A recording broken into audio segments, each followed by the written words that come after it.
Good morning students. आज हम poem third पढ़ेंगे, keeping quiet. Students, keeping quiet मतलब कि शांत रहना। शांत रहना मतलब कि यानी पूर्ण रूप से निष्क्रिय होना। स्टूडेंट्स, पूर्ण रूप से निष्क्रिय होने का मतलब ये नहीं है कि कवि ने यहाँ पर ये नहीं कहा कि भाई हम पूर्ण रूप से निष्क्रिय रहें, क्योंकि पूर्ण रूप से निष्क्रिय रहने का मतलब ये है कि आदमी का डेवलपमेंट यानी सब किसी चीज़ का डेवलपमेंट विकास रुक जाता है। और वो बात कवि यहाँ नहीं कहना चाहता। तो मतलब इस कविता के माध्यम से, कीपिंग क्वाइट के माध्यम से कवि हमें क्या बताना चाहता है। So now let us read the poem. About the poet Pablo Neruda, 1904 to 1973 is the pen name of Neftali Ricardo Reyes Peso Alto, who was born in the town of Parel in Chile. Pablo Neruda का time 1904 से 1973 तक है। Is the pen name मतलब कि nick name, यानी कि यह उनका अपना एक जो कि उपनाम है। Neftali Ricardo Reyes Basoalto जो उनका उपनाम है। Who was born in the town of Parral in Chile, जिनका जन्म चिली देश के एक छोटे से कस्बे पेरेल में हुआ। नेरुडा's poems are full of easily understood images which make them no less beautiful. Neruda's poems, Neruda की कविताएं are full of easily understood images, कहता है कि वो पैब्लो नेरुडा की जो कविताएं हैं वो सुगमता से, अच्छे तरीके से समझने योग्य और कल्पनाओं से, अंडरस्टूड समझने योग्य, इमेजेस मतलब कि कल्पनाओं से परिपूर्ण है, भरी हुई है। Which make them no less beautiful, कहता है कि जो उन्हें अपने आप में कोई कम अच्छी नहीं बनाती, मतलब कि ये नहीं है कि उनमें कोई कमी रहती है, वो उनको एक अच्छा बनाती हैं। He won the Nobel prize for literature in the year 1971, उन्होंने 1971 में और नोबल पुरस्कार साहित्य के लिए जीता। इन दिस पोएम, इस कविता में Neruda talks about the necessity of quite introspection. इस कविता में poet Neruda talks about the necessity, वो मतलब नेसेसिटी आवश्यकता ऑफ क्वाइट इंट्रोस्पेक्शन मतलब कि सेल्फ ऑब्जर्वेशन, यानी कि सेल्फ ऑब्जर्वेशन शांत रूप से आंतरावलोकन। क्वाइट शांत, इंट्रोस्पेक्शन आंतरिक रूप से अवलोकन, मतलब कि सेल्फ ऑब्जर्वेशन की आवश्यकता। एंड और क्रिएटिंग अ फीलिंग, और एक उस भावना को पैदा कर रहा है of mutual understanding among human being, जो मानव के अंदर आपसी समझ की है। इस कविता के माध्यम से या इस कविता में कवि एक आंतरिक अवलोकन, वो भी पूर्ण रूप से शांति तरीके से, और मानवीय भावनाओं की अपने आप में एक आपसी सूझबूझ उनको दर्शाया गया है या उनको दर्शाता है कवि। बिफोर यू रीड, पर कहता है कि what does the title of the poem suggest to you, कहता है कि पोएम का टाइटल आपको क्या सलाह या क्या सुझाव देता है। What do you think the poem is about, मतलब कविता, व्हाट डू यू थिंक, आप क्या सोचते हैं द पोएम इज अबाउट, कि कविता किसके बारे में है। स्टूडेंट्स, अब इस पोएम में कवि दरअसल क्या है कि पूर्ण रूप से जो एक निष्क्रियता है उसके बारे में बता रहा है। तो उस निष्क्रियता का मतलब कवि ये नहीं कह रहा है कि हमें कंप्लीट रूप से, पूर्ण रूप से निष्क्रिय होना चाहिए, नहीं।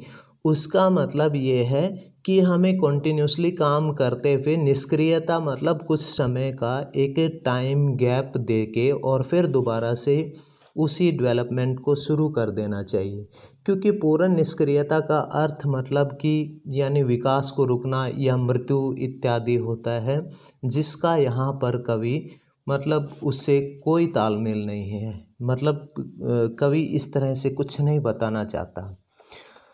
तो अभी आगे देखते हैं, कहता है कि now we will count 12 and we will all keep still. कवि कहता है नाउ अब वी विल काउंट टू 12, अब हम 12 तक गिनती गिनेंगे, एंड और we will all keep still, and और वी विल हम ऑल कीप स्टिल, हम सभी शांत हो जाएंगे। कहता है कि अब मैं या अब हम मतलब 12 तक गिनेंगे और अब हम सभी मतलब कि शांत या अविचलित या निष्क्रिय हो जाएंगे। For once on the face of the earth, let us not speak in any language. Let us stop for 1 second and not move our arms so much. For once on the face of the earth, क्योंकि एक बार के लिए, for once एक बार के लिए, on the face of the earth, on the face धरातल, of the earth धरती के, क्योंकि एक बार के लिए धरती के धरातल पर, लेटस आओ हम सभी, नॉट स्पीक नहीं बोलें, इन एनी लैंग्वेज कोई भी भाषा, आओ हम कोई भी भाषा नहीं बोलें। लेटस स्टॉप फॉर 1 सेकेंड, आओ हम 1 सेकेंड के लिए रुक जाते हैं, and not move our arms so much, और न ही हम अपने हाथों को हिलाएंगे। तो कवि कहता है कि हम कुछ समय के लिए रुकेंगे और बिल्कुल निष्क्रिय हो जाएंगे। अब नेक्स्ट स्टैंजा कहता है कि it would be an exotic moment. कहता है कि इट वुड बी, यह होगा, क्या होगा, मतलब कि हम जो 1 सेकंड के लिए इस पृथ्वी के धरातल पर कोई भी भाषा नहीं बोलेंगे और न ही अपने आप को हिलाए डुलाएंगे, तो वो जो एक्शन है would be an exotic moment, वो एक्शन अपने आप में ही एक बड़ा, एक्सोटिक मतलब अट्रैक्टिव, एक मोहित आकर्षित करने एक्शन एक्शन होगा। विदाउट रश, जिसमें न कोई भीड़ भाड़ होगी, विदाउट इंजन्स, न कोई शोर शराबा होगा, न कोई इंजन इत्यादि कोई आवाज़ें होंगी। We would all be together, और हम सभी एक साथ होंगे।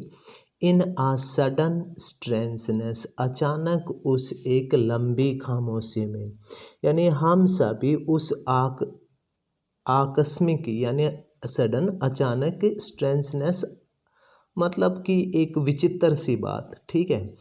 तो कहता है कि एक बार, now let us it again, कहता है कि it would be an exotic moment, यह क्षण अपने आप में एक बड़ा आकर्षित करने वाला होगा। क्यों? क्योंकि इस क्षण में ना तो कोई भीड़ होगी, ना ही कोई दूसरी अन्य आवाज़ें होंगी, और हम सभी इस क्षण में एक साथ होंगे, और यह क्षण हमें अचानक एक बड़ा अजीब सा या विचित्र सा लगेगा। Fisherman in the cold sea would not harm whales, and the man gathering salt would look at his hot hands. Fisherman और मछुआरे इन द कोल्ड सी, ठंडे समुद्रों में, वुड नॉट हार्म whales, वो भी कुछ समय के लिए व्हेल या मछलियों को कोई नुकसान नहीं पहुंचाएंगे।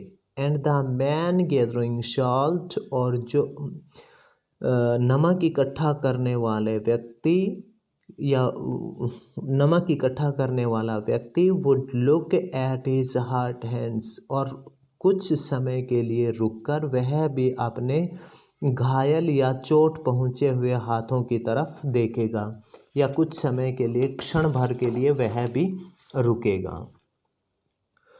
Those who prepare green words with gas, wars with fire, victory with no survivors, would put on clean clothes and walk about with their brothers in the shade doing nothing. Those who prepare green Wars, यानी जो व्यक्ति युद्ध के लिए तैयार हो रहे हैं, वॉर्स विद गैस, यानी जो गैस इत्यादि से युद्ध करेंगे, वॉर्स विद फायर्स, और आग से जो युद्ध करेंगे, विक्ट्री विद नो सर्वाइवर, हालांकि उनकी विजय हो जाएगी, विद नो सर्वाइवर, पर बचेगा कोई नहीं, would put on clean clothes, और फिर जो युद्ध करने वाले हैं वो साफ छवच्छ कपड़े पहनकर, and walk about with their brothers, वो सभी अपने भाइयों के साथ वॉक अबाउट मतलब घूमना, इधर उधर टहलना, तो कहता है कि वो सभी अपने ब्रदर्स के साथ मतलब घूमेंगे या टहलेंगे, in the shade doing nothing, वो उन छायाओं में या छाया में वो सभी अपने ब्रदर्स के साथ घूमेंगे, डूइंग नथिंग, करेंगे कुछ नहीं। What I want should not be confused with the total inactivity. Life is what it is about. I want no truck with death. कवि कहता है कि what I want should not be confused, कहता है कि जो कीपिंग क्वाइट का जो अर्थ है, what I want, उसके बारे में जो मैं चाहता हूँ, should not be confused, तो कहता है कि उसके बारे में विचलित मत हो, विद टोटल इनएक्टिविटी, उसका मतलब ये नहीं है कि पूर्ण रूप से निष्क्रिय होना, life is what it is about, क्योंकि जीवन वही है जैसा कि हम कर रहे हैं। I want no truck with death, पूर्ण निष्क्रियता यानी टोटल इनएक्टिविटी, अगर हम कंप्लीट रूप से निष्क्रिय हो जाएंगे तो उसका पूर्ण रूप से निष्क्रियता का अर्थ है मृत्यु या विकास का रुक जाना। लेकिन कवि कहता है कि life is what it is about, जीवन तो वही है जो कि हम कर रहे हैं या जो हुआ है।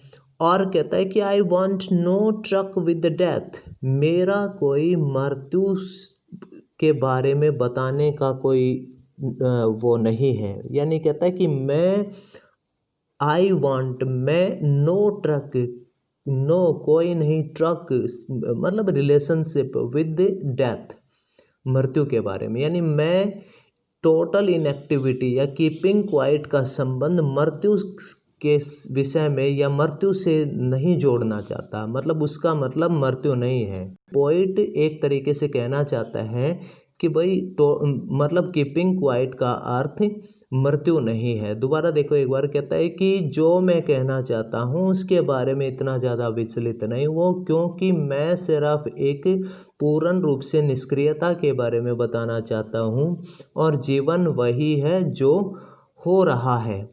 लेकिन इसका मतलब मेरा ये नहीं है कि मैं इसको मृत्यु से जोड़ रहा हूँ। If we were not so single minded, और आगे पॉइंट कहता है कि if we were not so single minded, यदि हम अपने आप में एक इतने सिंगल माइंडेड मतलब कि एक एकाग्र चित्त वाले नहीं हैं, किस काम में, about keeping our lives moving, हमारे जीवन को आगे बढ़ाने की तरफ, यानी हम अपने जीवन को आगे बढ़ाने की तरफ इतने एकाग्रचित वाले नहीं हैं, and for once could do nothing, और उसके लिए हम एक बार कुछ भी नहीं कर रहे हैं, तो परहैप्स अ ह्यूज साइलेंस, तो शायद एक बहुत बड़ी खामोशी, of never understanding ourselves, जो हमें बिल्कुल भी नहीं समझने वाली है, वो खामोशी, माइट इंटरप्ट दिस सैडनेस, वो इस उदासी को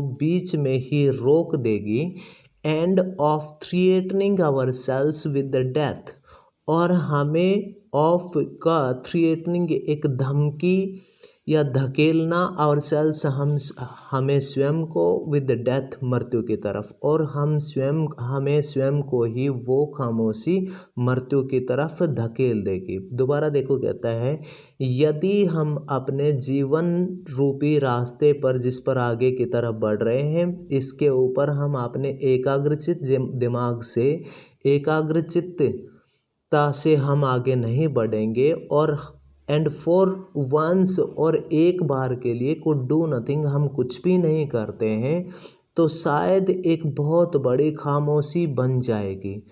जो खामोशी of never understanding ourselves, वो खामोशी हमें अपने बारे में कुछ भी नहीं समझने देगी। And might interrupt this sadness, और वो इस उदासी को रोक लेगी।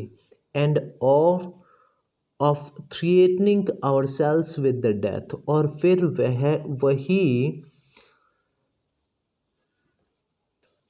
वही साइलेंस, वही चुप्पी फिर हमें मृत्यु के मुंह की तरफ या मृत्यु की तरफ, आगे की तरफ धकेल देगी, जिससे हमारा आगे बढ़ता हुआ या आगे बढ़ने वाला जो क्रम है, डेवलपमेंट है, वो सभी कुछ रुक जाएगा।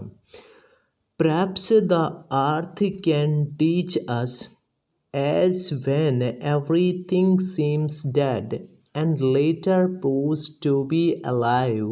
Now I'll count up to 12 and you keep quiet and I'll go.